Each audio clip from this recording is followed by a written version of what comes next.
TTD పరకమణి చోరీ కేసుపై ఏపీ హైకోర్టులో విచారణ జరిగింది. కేసులో నిందితుడు రవికుమార్ ఆయన కుటుంబ సభ్యుల ఆస్తుల లావాదేవీలపై సిఐడి నివేదిక అందినట్టు తెలిపింది హైకోర్టు. ఇంకా కొన్ని అంశాలపై విచారణ చేయాల్సిందని అభిప్రాయపడింది న్యాయస్థానం. ఈ కేసులో వేర్వేరు అంశాలున్న కారణంగా విడిగా ఎఫ్ఐఆర్ నమోదు చేయాల్సి ఉంటుందని తెలిపింది. ఆ అంశాన్ని పరిశీలించాలని సిఐడికి సూచించింది హైకోర్టు. తదుపరి విచారణ వచ్చే నెల 5వ తేదీకి వాయిదా వేసింది.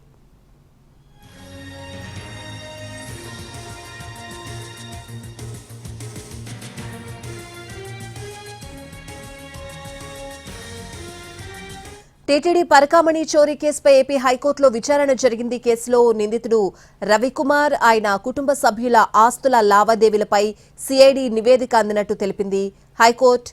పూర్తి అప్డేట్స్ అడిగి తెలుసుకుందాం. మా ప్రతినిధి శ్రీకాంత్ ఫోన్ లైన్ లో ఉన్నారు. శ్రీకాంత్, టీటీడీ పరకామణి చోరీ కేసుకు సంబంధించి దాఖలైన పిటిషన్ మీద ఏపీ హైకోర్టు ఇవాళ విచారణ జరిపింది. గతంలోనే దీనికి సంబంధించి విచారణ చేయాలని సిఐడిని కూడా ఆదేశించింది. సిఐడి విచారణ జరిపి సీల్డ్ కవర్ లో ఆ రిపోర్టు మొత్తాన్ని కూడా న్యాయస్థానానికి అందజేసిన నేపథ్యంలో ఏదైతే ఈ కేసులో నిందితుడిగా ఉన్నాడో రవికుమార్ తో పాటు ఆయన కుటుంబ సభ్యులకు సంబంధించిన ఆస్తులు ఆ లావాదేవీల మీద సిఐడి పూర్తి స్థాయిలో రిపోర్టు అందించింది. ఆ రిపోర్టు తమకు అందిందనే విషయాన్ని అయితే న్యాయమూర్తి పేర్కొన్నారు. ఆ మొత్తం నివేదికని పరిశీలిస్తామని కూడా చెప్పారు. పరిశీలించి జాగ్రత్తలో దీని మీద విచారణ జరుపుతామన్నారు. అదేవిధంగా సిఐడి విచారణ కూడా దాదాపుగా అన్ని అంశాలలో విచారణ పూర్తి చేసినప్పటికీ కూడా ఇంకా కొన్ని అంశాలు పెండింగ్ ఉన్నట్టుగా కూడా న్యాయమూర్తి కూడా అభిప్రాయపడ్డారు.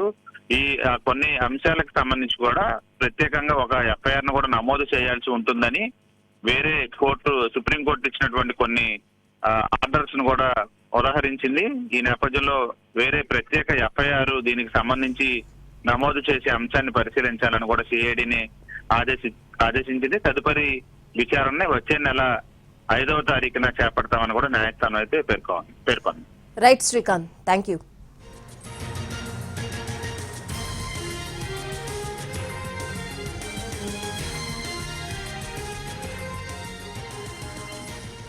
టీటీడీ పరకమణి చోరీ కేసుపై ఏపీ హైకోర్టులో విచారణ జరిగింది. కేసులో నిందితుడు రవికుమార్ ఆయన కుటుంబ సభ్యుల ఆస్తుల లావాదేవీలపై సిఐడి నివేదిక అందినట్టు తెలిపింది హైకోర్టు. ఇంకా కొన్ని అంశాలపై విచారణ చేయాల్సిందని అభిప్రాయపడింది.